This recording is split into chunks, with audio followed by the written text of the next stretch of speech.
Hey guys, Aaron Cybertron Zhang here, and today I'm back with another episode of Road to Ranked, where I climb the online Series 12 ladder and provide live commentary as I go. Today we are trying out what I think is one of the most underrated restricted duos in the format at the moment in Yveltal and Groudon. This is a team built by a player called Philip and his team building partner, Teen Spirit. We actually featured a team of theirs with Necrozma Dawn Wings a couple of months back. And so, yeah, Philip was able to get top 4 at the Liverpool Regional Championships in Europe just a couple of weekends ago with this exact team. So Rental and Pace are down in the description below, courtesy of them, as well as a team/tournament report. And I'd really recommend reading the report just to understand, some of the ways that you can play with this team.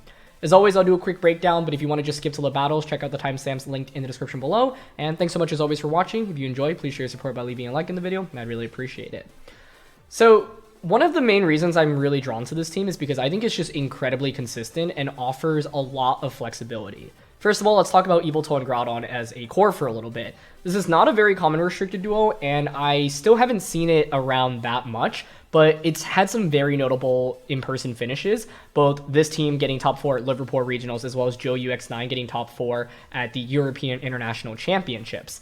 And so it's not a core or duel that you're going to see very frequently, but it's one that I think is just really underused, to be honest. And after trying it, I've just been immensely impressed by it.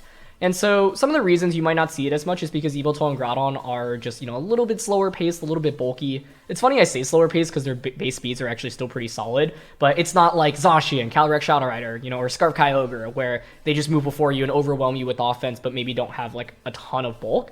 Yveltal and Groudon are less likely to really pick up like one-hit knockouts, unless you get like a Swords Dance on Groudon and you Dynamax it, but they can stay on the field for a really long time, and that allows you to, have more flexibility in how to play with them. This team also, I think what it does really well is have 4 potential Dynamax options that are really strong in Yveltal, Venusaur, Groudon, and Alecki.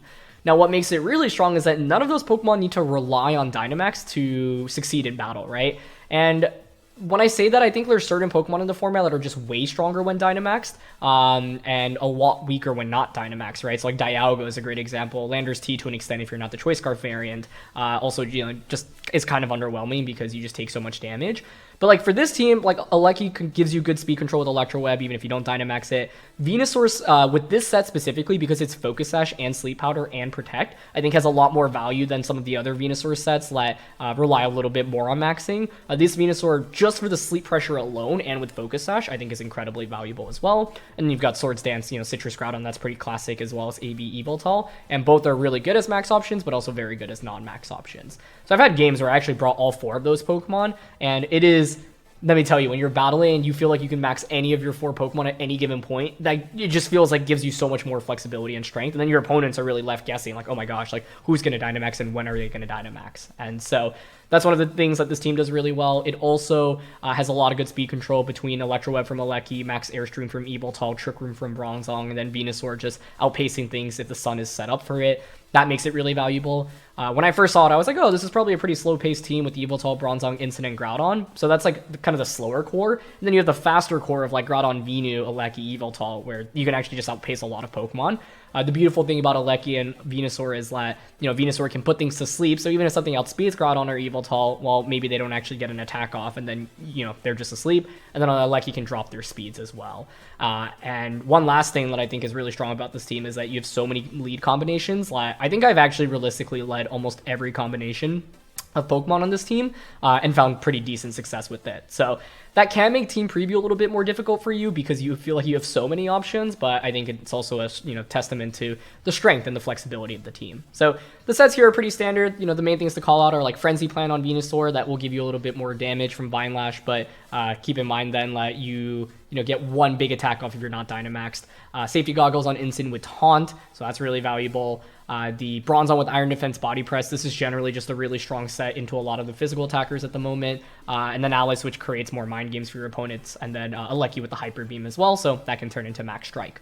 So yeah, read the tournament report and team report if you want to, see some like specific ways on how you can use the team, and hopefully the games today also highlight it. But I'm excited to dive into it. I actually, spent like a fair amount of time playing in this beginning of the season, and I was actually really struggling with a lot of teams that I was like trying to, learn to feature on Road to Ranked, and part of it was because they just like weren't consistent enough on the ladder, where like I wasn't going up against just meta teams. I was going up against a lot of random stuff, and I felt like I didn't know how to really adequately play against those teams but this team, because it's bulky, because it has so many different modes, I feel like it actually gives you a really neutral to favorable chance against a lot of the things that you'll run into, both meta and non-meta teams on the ladder. So yeah, I've been talking for long enough, so let's get started with today's episode, and yeah, I'm excited to feature this. First game of the day, and we're up against Calyrex-S, which I feel like has trended upwards in terms of usage rate recently, especially on like high ladder, at least going into the European internationals. We've got Thundurus, Indeedee Male, Landorus-T, and Rillaboom to round things out. Okay, you know, Bronzong's actually really interesting here if we eliminate Calyrex Shadow Rider with Iron Defense stuff. Gastrodon, Instant, Venu, Yveltal are all solid. I mean, Venu's not actually that great here other than Sleep Powder pressure. I think Thundurus as a lead is the main thing to watch out for from my opponent's end right now. So as a result, I have to be a little bit careful about just leading Incineroar immediately. Gastrodon Citrus Berry also won't work with Calyrex Shadow Rider, so that's another thing to watch out for. I could see them going Thundurus Calyrex or Thundurus Indeedee. Wait. We can totally go with Aleki Yveltal. Because if they go Calyrex Thundurus, this destroys them. Gastrodon in the back. And then I feel like I have to bring Incineroar. Like, if we eliminate Thundurus, Incin is just so good against the rest of my opponent's team. If they didn't have Calyrex Shadow Rider, I would actually bring the Bronzong, but Calyrex Shadow Rider just really invalidates Bronzong in itself, because, like, I can't hit it at all. Iron Defense Body Press is just a waste of time if Calyrex is not KO'd. And with so many Calyrexes on these compositions running Focus Sash, it's kind of difficult to actually guarantee a KO onto it, right? It's going to be Indeedee plus Zacian. Okay. A lot of options we can go for on turn one. One is actually Dynamaxing Regieleki to go for Max Lightning onto Zacian. I'm somewhat intrigued by that. Pivoting out into Incin is always decently safe here. Okay, it's Psychic Seed on Indeedee. So normally with Indeedee Male, you run Imprison, Trick Room, Expanding Force, and then a fourth. What's my other max option in this game? It's just Max Gastrodon, right? If their last two are indeed Calyrex and Thundurus, Max Gastrodon's actually not very bad here.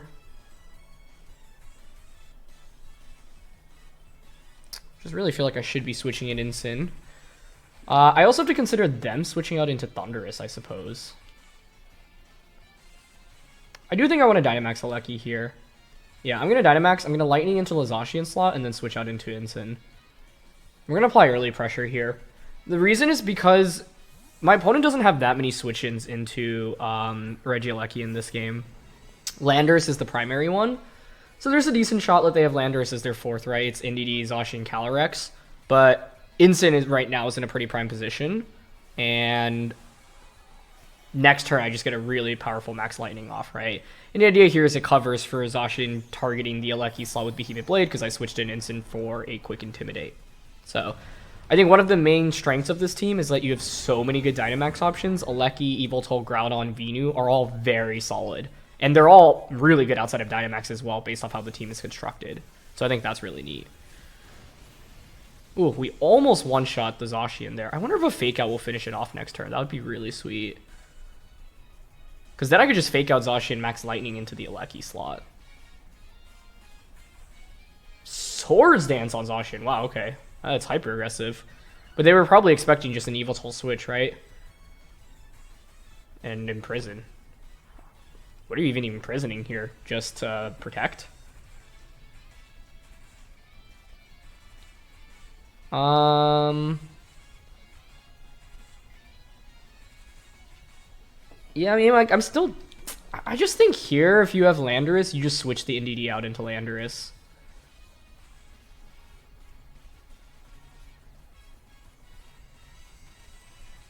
So, like, I'm down to Max Strike into Zacian here, and then just Parting Shot into the Indeedee slot. Because I think Indeedee is going to swap out now. Oh, is that Landorus coming in for that slot? Ah, it's Calyrex. Okay, that actually is a little bit frustrating. And I actually think Indeedee here might try to set up Trick Room. Yeah, I should have considered that as a switch in. But, like, they easily could have gone into Landorus as well, right? So it's, like, kind of hard to cover for both. Yeah, I think Indeedee is actually going to click Trick Room here. So it would have been a lot better to just click Max Lightning and, like, attack with the Incin. That's fine, though. We can go out into Yveltal now. And it's like, if you set up Trick Room, what are you going to do, right? Snarl actually just crushes your Indeedee, Calyrex, and Zacian at this point in the game.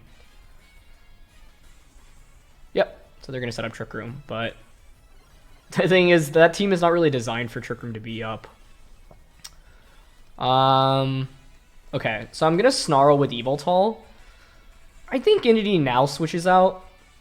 But I actually don't want to Max Strike. So the big question is whether or not Landorus is their final Pokemon, right? I think there's a decent chance that is the case.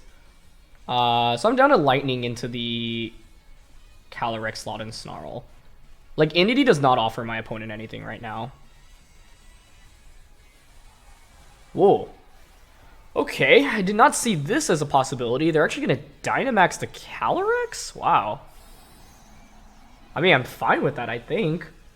My question is whether or not you one-shot the Regieleki after getting hit by a Snarl. But the thing is, their Yveltal matchup now, by maxing Calyrex, is, like, non-existent. I guess you could have Helping Hand max Fairy on Calyrex here. That's the one thing. But yeah, we get the Snarl off before they can even move, and that's 50% to Calyrex, right? So what was interesting about this game was, like, having the speed dynamic of Aleki being really fast, but then Yveltal actually being somewhat slow. Okay, it's going to be max Darkness, so with Dark Aura, nope, does not get the KO. That's a really surprising Dynamax to me, but it indicates to me that they don't have Landorus in the back. Or maybe they did bring Landorus and they just thought that, you know, it's best to max Calyrex here, but I think with that, there's no way they can win the game. That Sword Stance on turn 1 also was very, very aggressive and got punished really heavily by Max Aleki. So even though on turn 2 it felt kind of bad because they managed to switch Calyrex in, it's a classic example of like, okay, this turn is good, but what's the long-term game plan here, right? And if they don't set up Trick Room, well then Aleki can just target the Indeedee slot. And they actually do have Landorus, wow, okay. So they went all in with that Max Darkness play, but in the end, now they're in just really bad shape. Because, like, I thought their way to come back in this game was Dynamax Lando-T. So maybe they felt like they just had to make a big play there. Like, that's totally understandable. But I thought Landorus-T would be really scary to deal with, especially with Yveltal here. But now we're just in such a prime position, right? Like, the only damage I've taken so far is just on Aleki. So I'm down to pivot Aleki out into Incineroar now. And I think the one thing... Actually, do we even need to switch Aleki out right now? It's probably still for the better. Like, yes, I reduced the damage output of Foul Play, but it's still worth going for, in my opinion. And here I'm actually still down to Foul Play into the Landorus slot, because it's still going to do a sizable amount of damage. And right now my opponent's Trick Room honestly works against them. I guess one thing to also consider is that they can reverse their own Trick Room right now, so it may have been better to target the Indeedee slot, but I didn't think I'd get a knockout onto it anyway with any of my attacks. Yeah, they go for Helping Hand, but that's fine. Because the thing is, maybe I should Oblivion Wing instead just to heal up, but like, wow, that was actually a really good amount of damage. Oh, it's because you're Life Orb, okay. And they flinch me, Okay. We're just going to fake out Landorus here and Oblivion Wing into the Indeedee slot. It's fine, because I can just Parting Shot Landorus next turn, Oblivion Wing it anyway. So that flinch is annoying, but it's fine. And they actually just Helping Hand. Okay, perfect. So it's Helping Hand, Imprison, what? Trick Room, Expanding Force? That was the other logic, right? I was like, I don't think the Indeedee actually has Protect here. And now with this recovery, I can definitely take another attack from the Landorus. It almost makes me think whether or not I should switch out here. Just to not risk a flinch.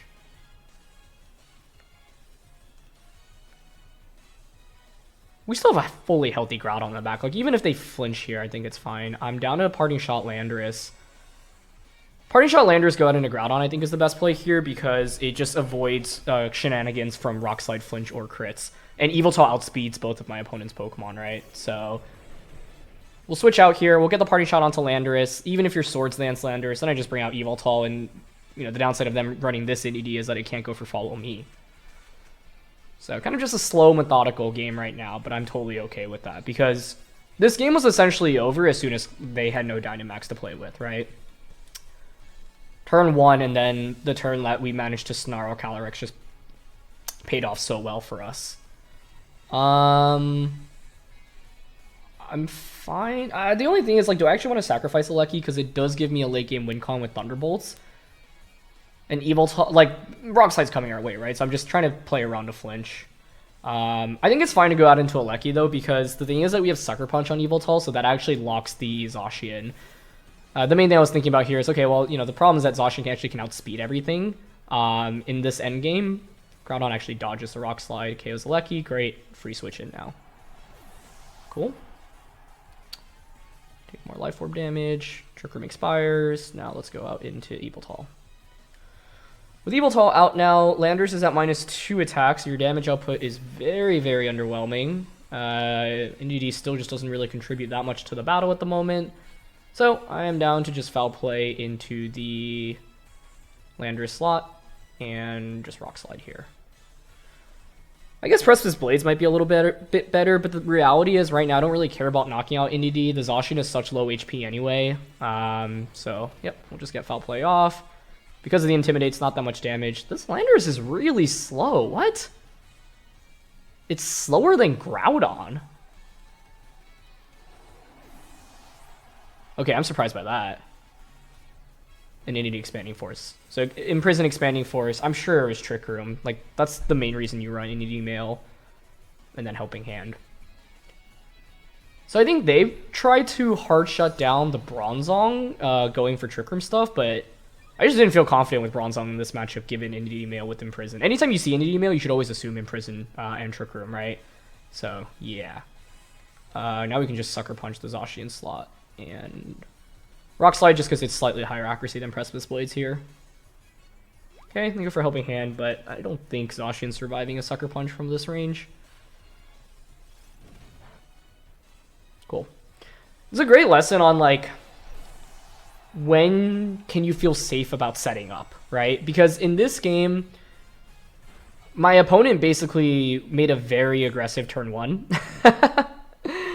They made a really aggressive turn 1 play, and it just didn't pan out in their favor, right? And the thing is, even if I don't target the Zacian slot on turn 1, it's not like they have redirection support anyway, so they're still kind of in a tough spot.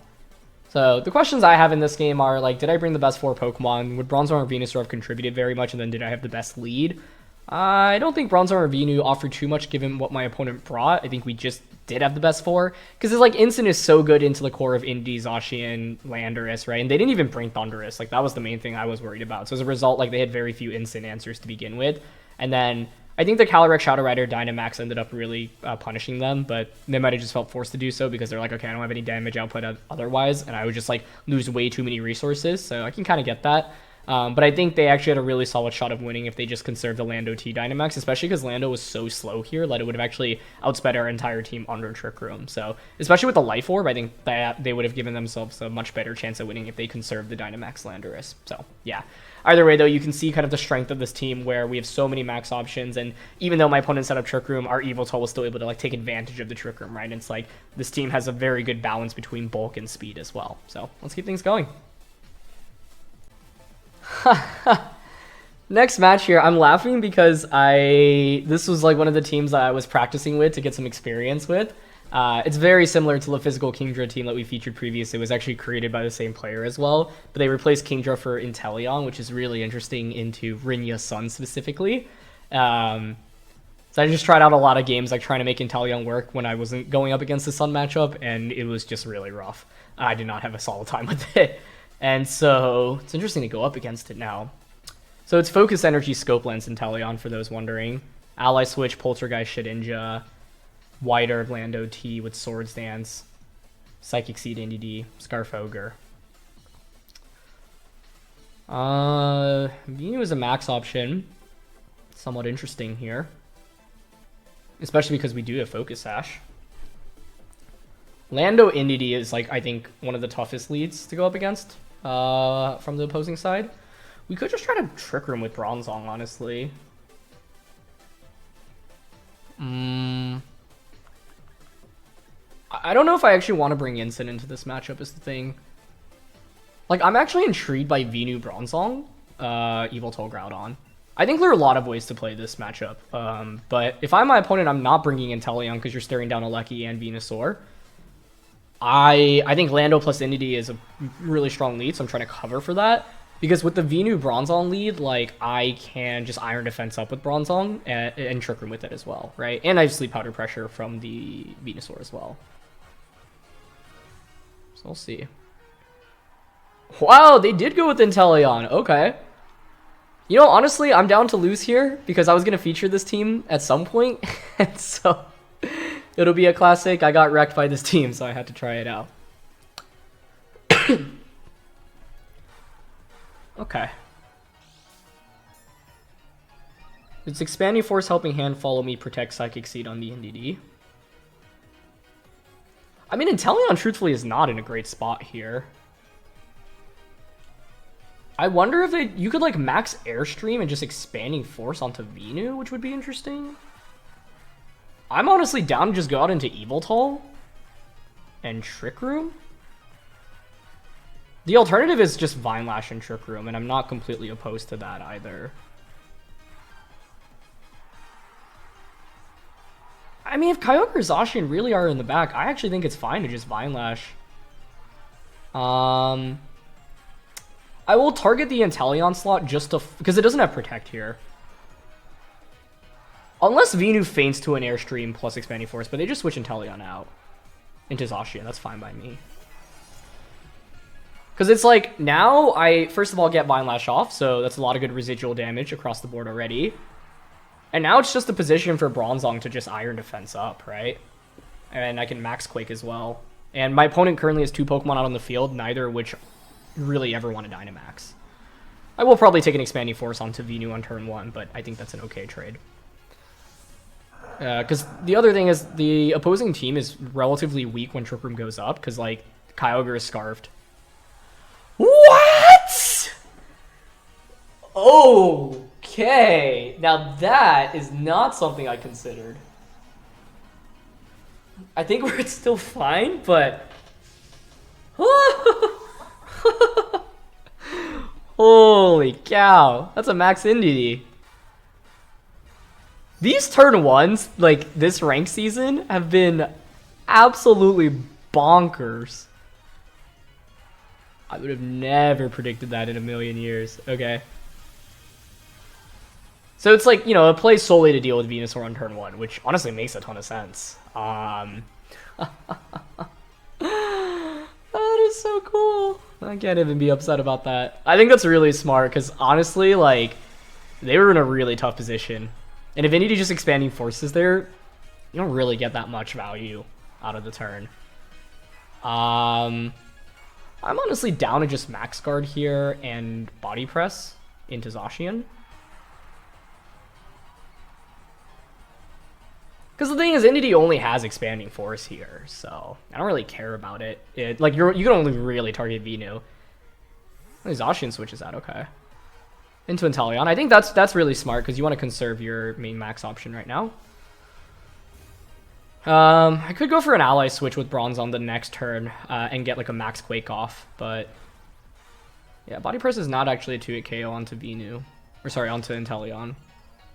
After Vine Lash, though, it's really close. The thing is, now I could also just switch my Venusaur out into Yveltal. I am pretty down for that. And just Body Press into Inteleon. Like, that was a cool turn 1 Dynamax, right? But the thing is, like, you don't actually KO me, and this Indeedee, like, it's an example of Dynamaxing something like your opponents would never expect to Dynamax. And that's typically, like, a really high-risk, high-reward play. Because, like, if you get what you're looking for out of that one turn, in this case, it would have been, I don't know, like a 1-hit KO onto Venu, then that can be worth it. But because my opponent wasn't able to actually knock out the Venusaur, it doesn't actually give them that much value, to be honest. But it's smart because I actually think, like, given the turn 1 switch, like, they just had no path to Dynamaxing. in the first couple turns of the game, which is why I think it's a really cool play. Let's see if Body Press gets a knockout here. Oh, Inteleon hangs out with literally like 1 HP. And they Mindstorm into... Oh no, I may have just activated Dark Aura so they can Dark Pulse Bronzong. Okay, they just Air Slash. In retrospect, that... Oh, what? Air Slash Bronzong, why? Okay, I don't understand that one. Maybe they're just expecting a switch. Oh, never mind. They were expecting Ally Switch. Okay. Yeah, that makes sense. So the double up was to cover for Ally Switch. Yeah. Yeah, it was actually maybe a little bit risky to switch out into Yveltal there, but I don't want to go out at a Groudon. They just bring Kyogre out, that's fine. So like I mentioned, it's Scarf Ogre on the opposing end, so I can just click Snarl and then switch Bronzong out into Groudon right now. And we should be in a very solid spot. My main fear is like getting crit right now. But we still have 2 turns of Trick Room, which is very good, as well as 1 turn of Vine Lash. So like, once again, Kyogre's taking pretty significant damage right now. So I'm down to Snarl and go out into Groudon. My only fear here is that Snarl misses Kyogre and they Helping Hand Water Spout and just one-shot Groudon. So the other question here is maybe like it could have been worthwhile to actually just stay in with Bronzong and just click Body Press instead. I don't hate that idea either. Okay, they go for Follow Me though, good. That already makes me feel a lot better. And Snarl doesn't miss, fantastic, okay. Should put us in a very commanding position because Kyogre can't protect this next turn, so now we can just Precipice Blades and... You know, with Yveltal, think a little bit more about what I want to do. Because we can Oblivion Wing. Yeah, you can see, like, the advantage of having the Sun up as well as Snarl Pressure is just incredible here. And honestly, what I learned while using that team that my opponent's using is that, like, you can't force Inteleon. It's just... Landorus-T is, like, better in so many... And that's not, like, a never force Inteleon, but it's, like... it can be fun to use Inteleon, but it's not nearly as consistent in the wrong matchup. Or it's like too inconsistent in the wrong matchups. So like it's amazing in the right matchups and just really bad in the wrong matchups. Okay, so right now the way we lose is by missing attacks. Indeedee can protect here. We know Kyogre can't protect, so we have free damage into that slot. So here I'm down to Foul Play into the Kyogre slot and Precipice Blades. And if we hit Precipice Blades this turn, we should win the game with Groudon. But basically, I'm trying to cover for the miss. So, yep, they switch out into Zacian. Foul Play won't KO, but it'll do a sizable amount of damage. Unfortunately, with Groudon, like, I don't have an 100% accurate attack, so I have to go for Precipice Blades. And Indeedee protects, yeah. And, like, you know, I know my opponent's Kyogre on that team is Scarfed, so... Even if we miss Blades here, this is what the Foul Play was supposed to cover for. And fortunately for us, we do not miss. Okay, cool. So Zacian faints, Kyogre comes back out. My opponent now can go for Helping Hand Origin Pulse, so that's the main thing to worry about. Trick Room does expire, Terrain disappears. I don't even think Helping Hand Origin Pulse KOs AV Yveltal. This is one of the reasons why this duel is so powerful, right? Like Kyogre teams, and Kyogre specifically kind of struggles against it, especially with us having Venu and Aleki as well. And Kyogre, of course, one of still the most common restricteds in the format right now. So this is why I think Yveltal Groudon is pretty underrated as a restricted duo, and we've finally seen some players, you know, bring it to a high level. Bronzong is basically disposable for us at this point. I could just sack both Pokemon here, because, like, Venu's not that valuable. Yeah, I'm down to just sacrifice both. Let them pick up a double knockout. Like, Yveltal and Sun is never losing to Kyogre plus Indeedee here, so all we need to do is reset the weather and make sure we don't give my opponent the chance to crit onto Yveltal. Like, Venusaur and Bronzong have accomplished more than enough in this early game. That was a crazy max on Indeedee, though, but I think we, like, won this game off the lead, honestly. Like, that's what I was saying. Like, I don't really expect my opponent to lead Inteleon here, but I don't mind them leading it either, because, like, what are you actually going to get out of it, right? Okay, they lock into Origin Pulse. Venu actually dodges. Oh, double dodge. I mean, like, I wanted to sacrifice both to get the free switch in, but obviously that just makes things harder for them. We can just protect. Body Press now. I'm sure they'll go for the same play. No, they just end up forfeiting, yeah. I mean, it was an unfortunate double miss, but the thing is, you're never beating Yveltal with Scarf Ogre in Sun and Indeedee. I just protect Groudon, right, and go for, like, Snarl or Oblivion Wing. So I felt like we had that game 100% locked up.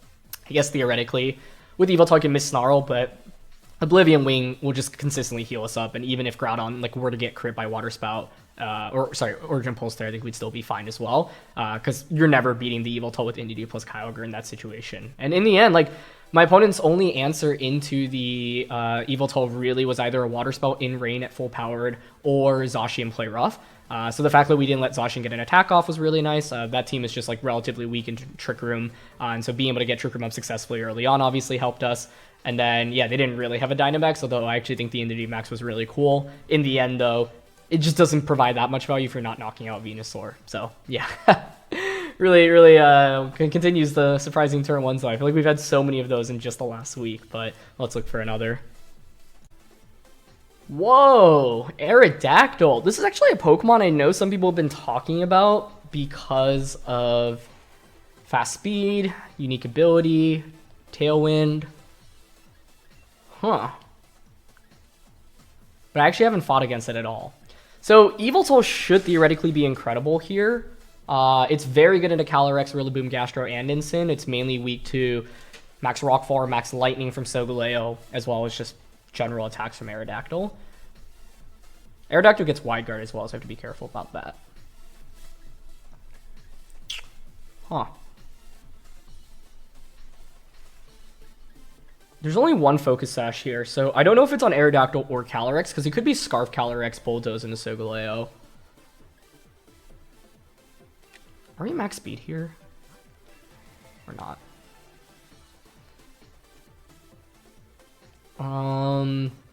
Like I think Calyrex Solgaleo is one of the leads to watch out for.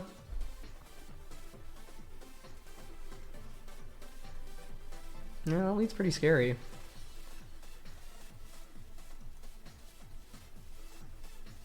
I'm actually interested in Yveltal, Bronzong, Groudon, and Incin. I think what's really cool about this team is it has so much flexibility, in my opinion. Like, you can lead almost any combination of the Pokemon on the team as a duo, and it'll be like a pretty solid and viable lead. And like I mentioned, with 4 max options as well, there's a lot of strength. Okay, they go with Aerodactyl and Solgaleo. Huh. I would imagine Aerodactyl is a way to activate Policy on Solgaleo. You can Taunt as well, which is what I'm curious about.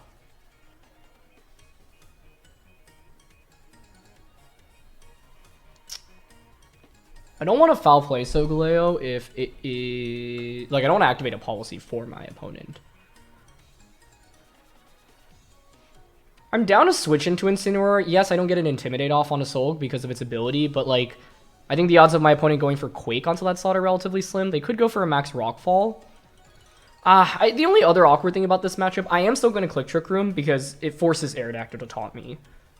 We'll see if they even have taunt. Aerodactyl does get access to a lot of sweet moves. Rock Slide, Wide Guard, Tailwind. It does get access to taunt, right? I feel like I remember it getting taunt, but I haven't played against Aerodactyl in Sword and Shield at all, actually. So it's pretty cool to fight against it here. I did use What? What are these turn 1s? What is happening? I'm like literally speechless. We take those, I guess. Yeah, I mean, this is like the best possible. It makes sense because they're trying to go all in on KOing Yveltal, right? Because they recognize Yveltal's the threat to Solgaleo. But it's another example of my opponent going all in, like, essentially in the beginning of the game to try to make a big play, but now they're actually in terrible shape. It's Life Orb as well. I was wondering how it did that much to Incineroar, but I get Trick Room up now, so, like, I feel like I should be in amazing shape, honestly. I don't even really need Incin, but I'm down to Parting Shot into Aerodactyl. Oh, you know what? It might be better to Taunt into Solgaleo, just so it can't reverse my Trick Room in case it's running it. Because having Trick Room up right now puts us in such an incredible position. I'm going to Iron Defense with Zong. And they max guard. Okay, cool. The thing about Aerodactyl is, like, what are you going to do here? At best, you're going to KO my Incineroar. I don't really need Incin, right? It was mainly to... Like, Incin is the most disposable member, I would argue, in the sense that it's not where the damage is really going to come from in this game. Okay, they just try to EQ. Which I guess is actually kind of an interesting statement, because it's actually very good into both the Solgaleo as well as the Calyrex Shadow Rider. But it's hard to actually position Incin where you can comfortably attack with it, right? Plus, we don't actually have a Dark type attack here. So I think we can just bring out Groudon now, honestly.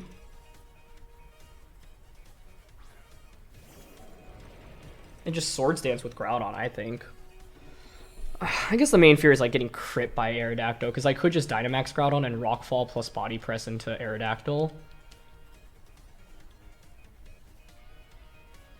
It's just like, it's a debate here whether or not I want to give my opponent the chance to get back into the game with a crit onto Groudon. But it's like, if they don't crit this turn... Well, actually, I guess they could have Rillaboom in the back, and that would actually still cause me some issues as well. Okay. Here, I'm down to actually just Max Quake Solgaleo and Body Press. I mean, I could go for the knockout on Aerodactyl was the thing. It's a guaranteed KO onto it. But to be honest, Aerodactyl does nothing for my opponent after Dynamax. In fact, it's actually dead weight for my opponent. So even if Solgaleo protects here, like, okay, then what? I can just double up onto the slot next to her with Body Press and Quake once again. And also, getting special defense boost on Groudon now is important because Calyrex Shadow Rider is likely in the back from my opponent's end. And so every single special defense boost means that Calyrex is just way less effective. I do have to think a little bit about this game, though, because I feel like I should be in a better spot than I actually am. Like, I feel like after that turn 1, we should just win the game because my opponent's Dynamax is just so useless. And they don't protect Soak. Okay, cool. I assume this double up KOs, but we'll see. Yeah, it should. Okay. Given that they didn't protect there now, I think we should be in absolutely fantastic shape. Cool. The main thing about playing around Solgaleo is ideally playing around a potential weakness policy. And in this game, like, Bronzong was just really solid into my opponent's lead. Because, like, neither of them can really threaten me offensively. They actually Quake into Bronzong, so maybe they forgot about Levitate. Or they were reading into an ally switch. Both fair options. Okay, Insane comes out now. That's fine. Yeah, I mean, this is where Body Press Bronzong is just an absolute beast, right? And I love the Bronzong on this team. It adds so much synergy. And we haven't even used ally switch, but it creates so many mind games for our opponents as well. Okay, and so we are going to do the classic example of play around the Pokemon that does nothing for my opponent right now. So I'm actually content to just Max Quake into the Incineroar and just Body Press into that slot as well. You would think Instinct clicks Fake Out here onto the Bronzong slot. That's fine. If Bronzong gets a +3 special defense, then we can take an Astral Barrage from the Calyrex and then actually get another Trick Room up as well, which is cool. And don't forget we have Yveltal in the endgame against Calyrex as well. So I think Yveltal Groudon's like a really cool duo because a lot of the most common restricteds just struggle against that pair, right? Like, this team has a lot of nice Zacian answers, for example. Okay, they're actually just going to attack with Instant, it looks like, but Flare Blitz won't KO thanks to the defense boosts. And Darkest Lariat actually would ignore the defense boost, but I don't think it one-shots Bronzong. So it's actually just Parting Shot into Groudon, that's fine. This is a great example of a game where, like, there have been multiple opportunities for me to target the Aerodactyl slot, but it's like, what in the world is Aerodactyl threatening me with after Dynamax, right? And the answer is nothing. So in fact, like, Aerodactyl works against my opponent right now because by leaving it on the field, we can just simply target around it. I think today's episode also just really highlights risk-reward on using Dynamax, right? Because I think my opponents, like, both in this game and the previous one, went all in on turn 1. In this game, I actually think it makes a ton of sense if you want to just one-shot Yveltal, because my opponent probably recognizes, hey, Yveltal's a really nightmare matchup for me, and so if I can one-shot it, then it allows Solgaleo and Calyrex to thrive in the late game. And so I didn't even consider the possibility of Yveltal Dynamax, but it ended up working out even better than I'd expected it to, which obviously we'll take. Calyrex out now. I've got Yveltal in the back. I am content just clicking Max Quake into Calyrex here and Body Press into the Aerodactyl slot. Aerodactyl can switch out into Incin, but then Body Press would KO the switch in, and they're not going to bother switching. Okay. So then Quake should actually just KO the Calyrex here, barring like a low roll. And even with the low roll, I think Yveltal just wins the game for us at this point. Beautiful. One thing that's really important in VGC 2022, or Series 12, I should say, is if you want to do well, either on ladder or in tournaments, you need a team that gives you a good shot, not only against the most common archetypes, but as well as some of the less common archetypes, right? So in this game, for example, Calyrex-Solgaleo is not something that I think players go out of their way to prepare for. And as a result, if you tried too hard to counter just the top 3 meta teams, you might find yourself having a very suboptimal matchup against some more uncommon restricted duels. Yveltal Groudon, Calyrex-Solgaleo, Kyurem White, Zacian, for example, Reshiram Calyrex Ice Rider, which got top 8 at the European International Championships. And so it's really important when you're team building or selecting a team, if your goal is to, do well consistently, to bring something that gives you basically good chances even against restricted duels that you don't have much practice playing against. And I think one of the amazing strengths about this team is that it just has so much flexibility because of all the amazing Dynamax options and the amount of speed control that you have, whether it be Electro Web from Aleki, Trick Room from Bronzong, Max Airstream from Yveltal, and then Venu also just applies Sleep Powder Pressure, right? So none of the Pokemon here are anything out of the ordinary, but Yveltal Groudon just has not seen that much usage. And part of the reason why I'm featuring this team is because I think that this was one of the very first Yveltal Groudon teams that had a very big impact in a live tournament, right? Getting top 4 at Europe, that tournament, the regionals in Europe. And so yeah, now we can just rock slide and body press. And to be honest, I think games 2 and 3 in this episode were essentially one off the first turn because both of my opponents went all in on making a really aggressive play. It didn't pay out for them. And when you choose to Dynamax something that's a little bit more unorthodox as a Dynamax option, you can get punished really heavily. In this game, actually, I would argue Aerodactyl is not even that crazy or unorthodox of a Dynamax option, but it certainly is something that I didn't even have on my radar at all just because I was like, oh, it's Solgaleo on that team. Solgaleo is a restricted that almost always wants to Dynamax. So yeah, it's really interesting to see the Aerodactyl now. And yeah, the Life Orb Aerodactyl on Dynamaxing turn 1 is something I would definitely anticipate. One thing to note, by the way, I didn't mention in the beginning that makes Aerodactyl really interesting is because of Unnerve. You can just go for Dynamax Aerodactyl, now that I've seen it, Rockfall into Charizards, and that crushes the Charty Berry variants that you see, right? And so that gives you a nice early lead against Charizard, especially on the Rinya Sun composition. So I hope this episode has opened your eyes to how good Yveltal and Groudon can potentially be as a duo. As I mentioned, I was honestly playing around with a bunch of different teams and just was really having little success with a lot of the teams I was trying out, trying too hard to either make a certain Pokemon work or it just felt kind of hard to play on ladder where I was going up against a lot of non-meta teams. And I think this team just is so consistent and gives you so many tools at your disposal. So yeah, look towards Yveltal Groudon continuing to make an impact in live events. Like I mentioned, it's not going to be up there in terms of usage rate, but certain players can really pilot it to a very high finish, as we've seen at Liverpool Regionals as well as the European International Championships. So thanks so much as always for watching. Leave a like if you enjoyed. Don't forget to check out the team in the description below, and I'll see you all soon. All right, peace.